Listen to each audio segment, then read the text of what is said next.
Thank you.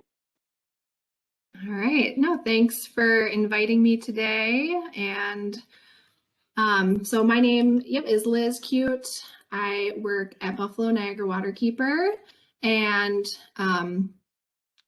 let's see, I have this in full screen mode. There we go. So I work in our community engagement team of staff, and one of the programs we coordinate is our Riverwatch Citizen Science program. And I'm going to give a little overview of the program, just so you all know kind of what we're up to this year, as it's changed from previous years if you've heard of this program before. I'll talk a bit about the data from last year, our completed season of last year, and specifically I wanted to highlight some of our bacteria data and some of the data that we're getting relative to this year in terms of bacteria data. And then just quickly touch on a Lake Erie-wide partnership that Waterkeeper and Riverwatch is part of. So at any time, feel free to ask questions, or if we have time at the end, I'm flexible. So for this year, our Riverwatch Citizen Science program has 4 components. We've had this program up and running for over a decade, and it's a really great way to engage community members in the Niagara River watershed in citizen science, observations of our waterways. We always say there are eyes and ears on our waterways to also collect data, but to report any spills or harmful algal blooms or any issues that they're seeing. And this has been a really popular program. It's a great way for us to educate about water quality and what impacts water quality. So we're very excited this year to kind of reimagine the program and have 4 components. Out of COVID last year, we had a lot of changes. So this was a great way to plan for this year, which was still a bit of some unknowns. So we have these 4 positions, which I'll go just briefly over. But we have water reporter volunteers that use phone apps to take photos and observations. Nurdle patrol volunteers who are specifically looking at nurdle pollution, plastic pollution along waterway shorelines. We're doing just some very preliminary low-cost nutrient monitoring at certain waterways that really tie to where we've seen harmful algal blooms, either cyanobacteria blooms or euglena blooms, which are increasingly common in our inland streams. And then baseline water chemistry monitoring, which is our traditional Riverwatch, program. And we're going to continue to sample this year over 50 sites throughout our watershed.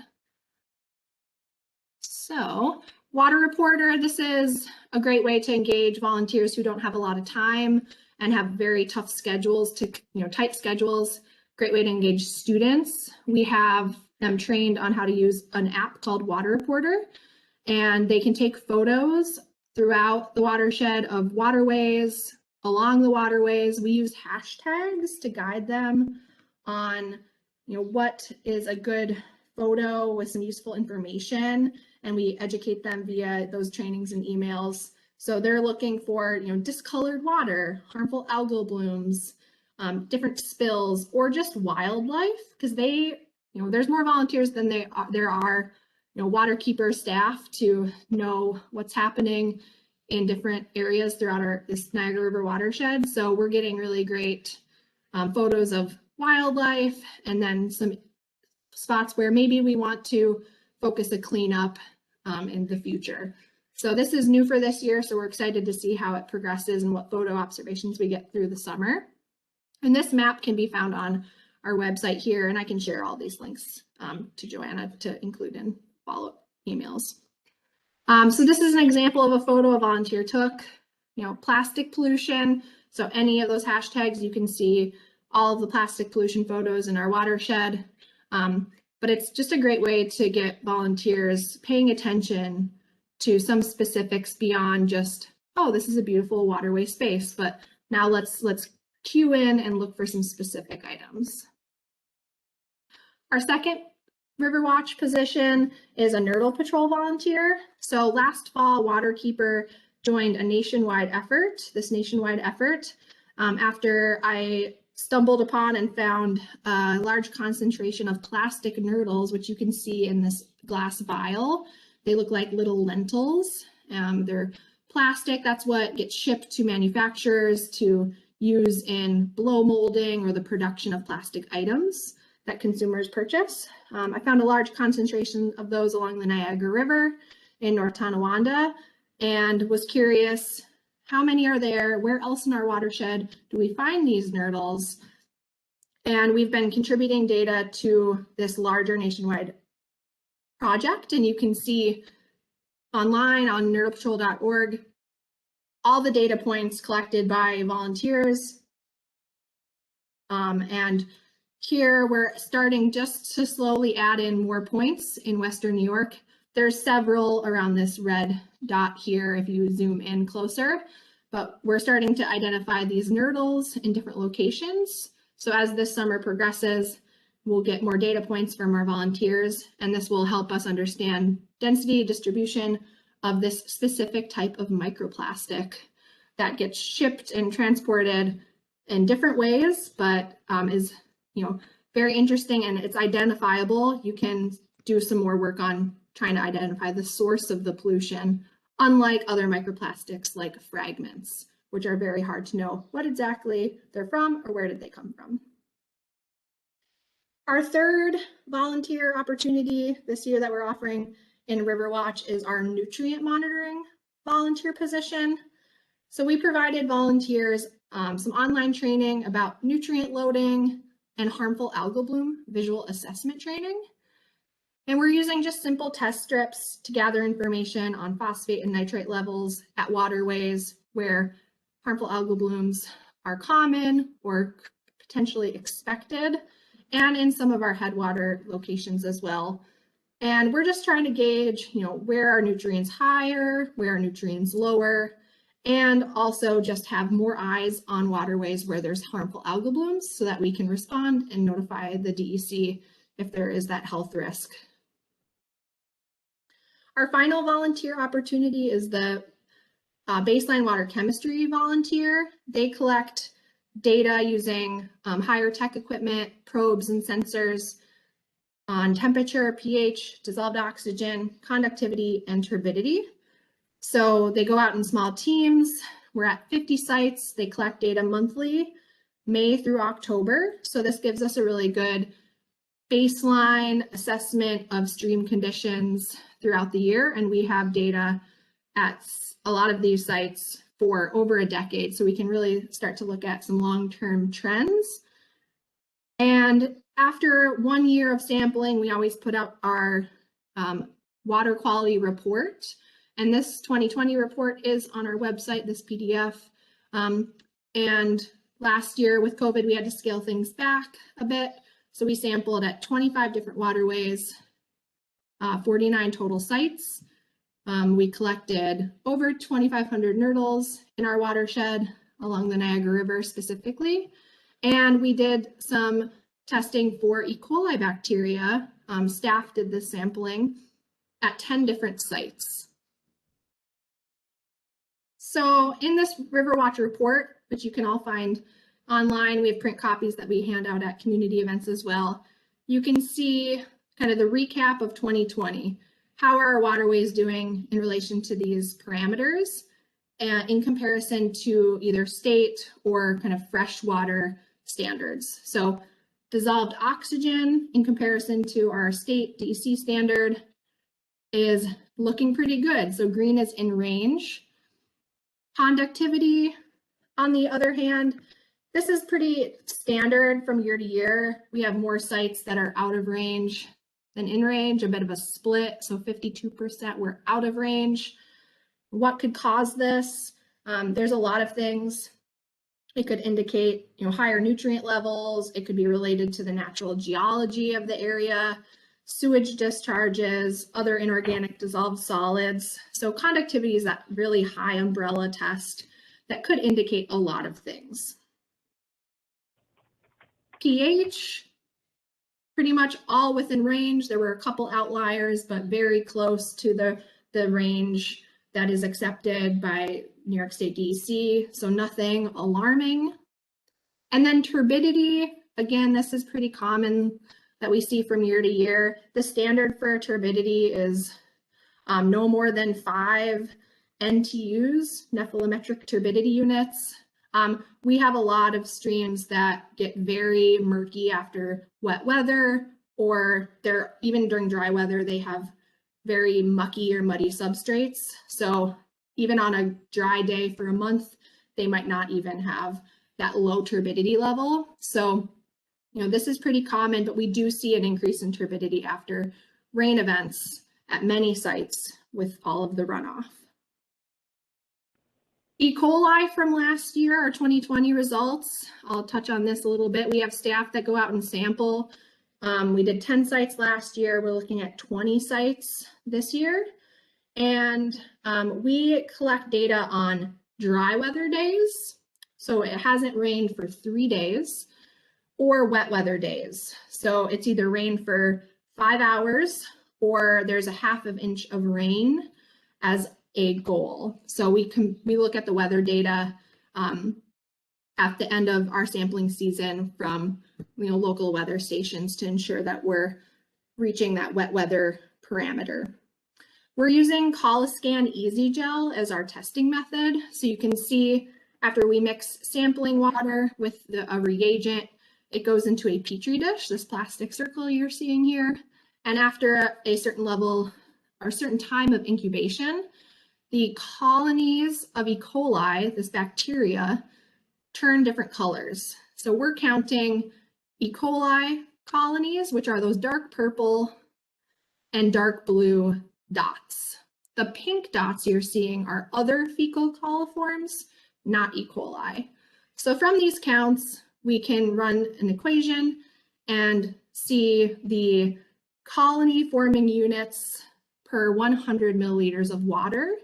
And there's an EPA beach action value for recreational water quality that we use and compare to, which is 235. So when we look at our data and our counts relative to that EPA beach action value, which you can see on these charts is the red dashed line, 235, during dry weather at our sites from last year, which we have 6 called out in this chart here, sites are below that EPA beach action value, which is a good thing. That's what we would expect to see. However, during our wet weather events, almost all sites are well above and exceeding that EPA beach action value of 235. Several are so far above that I had to make a cutoff for the chart, over 5,000 CFUs per 100 milliliters. So this was from last year. We update, what do we do with this data? We put it in our Riverwatch report, but we also update Swim Guide, which is a website and app, that showcases beach water quality that assists citizens to make smart recreation decisions. And it gets either like a green check mark if it passes, it's under the standard that we've set, or it gets a red check mark if it exceeds. So this just helps community members know about their waterway conditions in terms of recreation.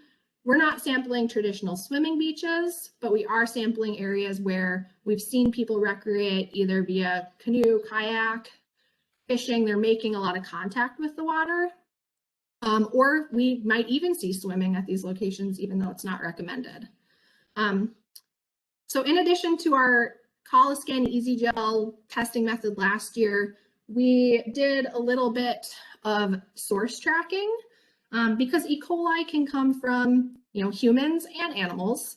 So for these sites that we're sampling, what is the source, right? What is the DNA in this water sample telling us? So we did a couple of sites last year to see, is it human or is it animal related? And what you're seeing on this chart here, So we sampled Skajackwada Creek in the city of Buffalo at West Avenue in the fall, and this was after wet weather.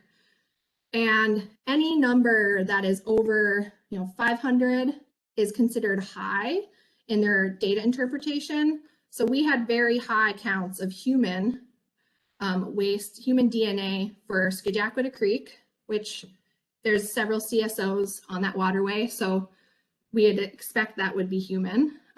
Also Cazenovia Creek below the waterfall at Cas Creek Park. That's what you're seeing here in this picture. There's a CSO location there as well. Again, very high human DNA results.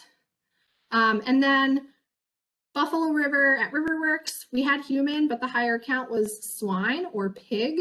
What I learned from this analysis is the DNA can pass through human waste. So usually it's whatever the highest count, but if there's human and another animal that are relatively high, it could be humans that are eating that animal, but it's passing through their stool and then going out through a CSO.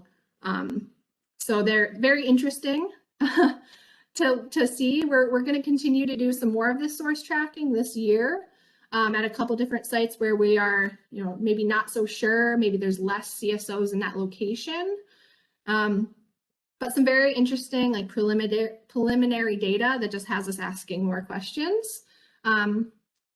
So this is Swim Guide, what it looks like when you open up Swim Guide. So you can see we're updating already with 2021 results. We've collected wet weather and dry weather samples for the month of May.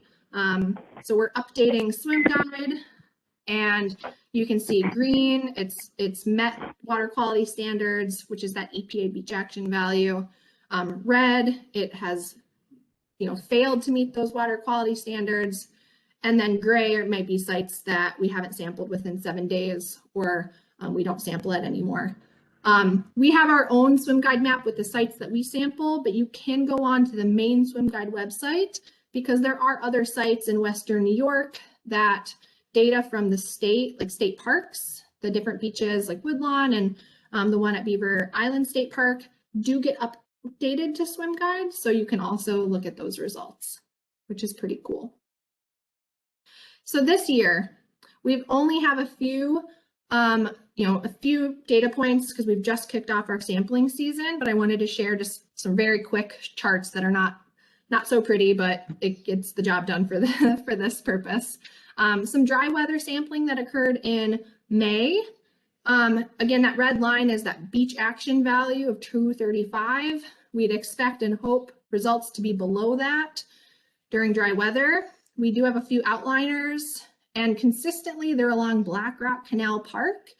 Black Rock Canal, and two of them are at sampling sites near Broderick Park. So one that was recently very high, we're going to be sampling again there during a dry weather period and conducting that DNA source tracking so that we can understand a little bit more about why are we seeing such a high level, what we would expect to see in a wet weather event. During dry weather, there hasn't rained in several days. It's so high, but what is this DNA human or some other organism that produces that E. coli bacteria? Wet weather results from May 2021. We haven't done all of our sampling sites, but you can see again, a majority of the sites are elevated above that beach action value. And some to draw attention to, which we commonly see, elevated levels along the Buffalo River, which there's a lot of recreation and kayak rentals and fishing and boating. We're seeing it at Cazenovia Creek, near the park, downstream of the park, where there are several combined sewer overflows that we know of. And then another one that was very interesting to us, and last year we did see some elevated levels during wet weather, was at Woods Creek at Buckhorn Island State Park. And we're doing some more digging into what could account for that. We do want to do the DNA source tracking there as well. There's not combined sewer overflow locations on Grand Island, but it could indicate some SSOs, or we might want to look at some other waterways on the island to see if there's anything related to septic systems, because I know there's a decent amount of septic systems on Grand Island. So that's our preliminary, let's see, Scajaquada at transit. Oh, I didn't read the whole comment. Disappeared. Scajaquada at transit. Yep, so this is a lab duplicate. So we'd expect these two samples to be close to each other and not completely like opposite of each other. It's the same process with the same sample vial. So, you know, we do have some quality control methods. We do field blanks. You can see at Hyde Park, field blank, nothing recorded. We do lab duplicates, and we do field duplicates as well. So we do have some quality control implemented into our testing as well. Liz, I apologize. All I was looking for that was just kind of to ask about, you know, transit is upstream of any combined sewers as well. So yes. Is that something that you guys are going to keep monitoring? Because that would show some SSOs potentially in the system. Exactly. And that's why we added that site in from last year when we just had downstream sites. We do expect those SSO issues in those, you know, outlying communities, those more suburban communities. So we will continue to sample the transit location monthly through October, I believe is our final month, usually when the weather starts to get a little tricky. So yeah, we're looking for CSOs, SSOs, septic, and just trying to understand what could be contributing to these wet weather results.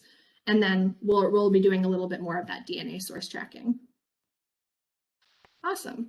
The last bit before any other questions or is just I wanted to let you guys all know that Waterkeeper is collaborating with other citizen science groups throughout the Lake Erie Basin. So this started up last year, and we're excited to collaborate with different monitoring groups. Obviously, there's some gaps in terms of locations. We'd love to build out a really succinct network, and we're working to standardize our methods, maybe parameters, really focusing on what is contributing to nutrient pollution into the Lake Erie, as it's very prevalent with harmful algal blooms in the lake itself. We don't see those necessarily on our end of the lake, but we do in inland waterways. But we're learning a lot from these other partner groups, and this is a really new web widget that we have on our webpage here, and it's a really neat tool to just explore, compare waterway conditions in our watershed to maybe Detroit, and you can select stations and parameters and compare them to each other. You can learn about different water monitoring groups in these regions. So this is new, and we're really excited to share this with teachers and students and community members that are just very interested in water quality and how the lake itself, we're part of this bigger basin, and how does this all tell a bigger story. So we're going to continue with this partnership into the future, and they're actually allowing us to pilot some really cool harmful algal bloom toxin testing, because there's a couple sites that we would love to know if the bloom is producing a toxin, and these might be sites where the DEC isn't able to come out and provide that toxin testing, but we're very interested, specifically Hyde Park Lake and Niagara Falls. So if anyone wants more information or to get involved in this partnership and this collaboration, don't hesitate to reach out to me. Here's my email and my phone number, but happy to answer any questions or re-explain something if anyone was confused about anything I talked about.